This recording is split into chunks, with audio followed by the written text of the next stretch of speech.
Okay, the idea here is we are asked to compute for I to the 23. What is I to the 23?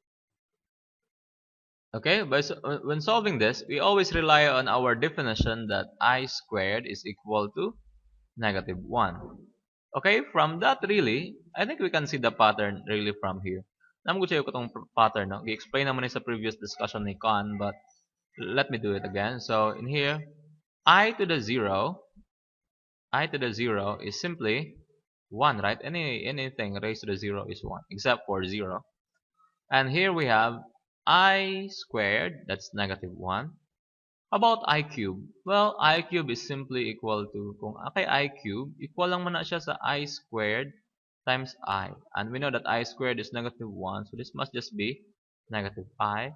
And I to the 4th is simply I squared times I squared. And that means that's equal to what? I to the 4th is I squared times I squared. That's simply equal to 1. And actually, the whole thing will repeat. I to the 5th is simply I to the 4th times I. 1 man ang I to the 4th. 1 man na siya, di ba? Times I. Mo man ang I 5th. So, simply 1 times I is I. So, magbalik lang na siya o kung ano. Wala ko I to the 1. I to the 1 is equal to I. Okay? So, mubalik lang na siya ang pattern. So, I to the 6th is simply what? I to the 4th. Okay? I to the 4th times I squared. So, equal siya sa I squared. And we know what is I squared? Negative 1. So, ang idea di ay is, i-divide lang na ito 4. Kung pila ang remainder, muna na siya. Kung ang remainder kay 0, meaning, ang answer kay 1. Or, in this case, for example, 23 divided by 4. So, what is that? 23 divided by, no, i-divide natin 23 o 4. So, I have to have that. 23 divided by 4. Ang answer anak kay 5. 5 times 4 is 20. So, we have remainder 3.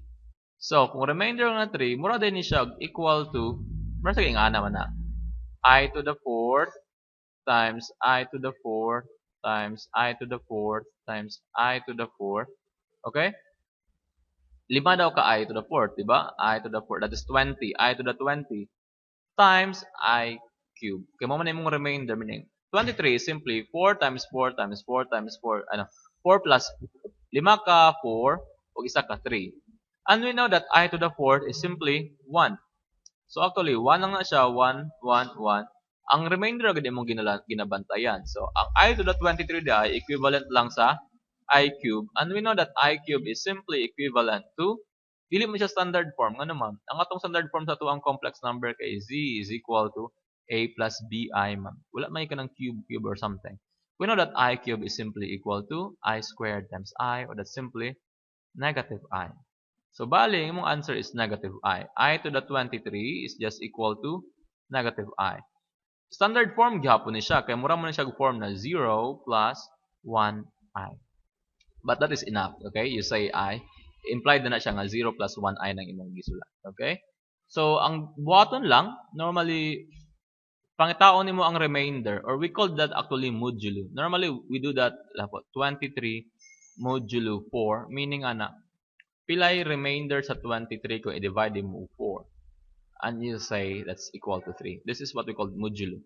Gamit ni siya, for example, maingon ka, ang oras kay alas 13 hour. Meaning na siya, kanang relo, modulo 12 na siya. Meaning, ang oras kay 13 na, alas 13. But you don't call that 13 because you always report modulo 12. Meaning, pag 13 hour na, alauna na siya balik. Okay? For example, alas 1 na, alas 11. Pag 11 modulo 12, 11 lang gyapon na siya. Or I hope that I have not confused you with this, but ang idea lang, i-divide mo ang number sa what? Sa 4. Then kung pila yung remainder, mo na mo gina-work out. Always note na I to the 1 is 1, is I. I squared by definition is negative 1. I cube is negative I, kay kabalo man kang ang I cube I squared times I. And I to the 4th. Kasagaran, ang remainder, dili ra mo gina magtuyok-tuyok, right? Yes, because ang remainder nimo either 1, 2, 3, or di mo ka pwede mag-remainder 4. Okay? Thank you. Kung 0 mo remainder, meaning 1 ang answer. Because I to the 0 is 1. Thank you for that.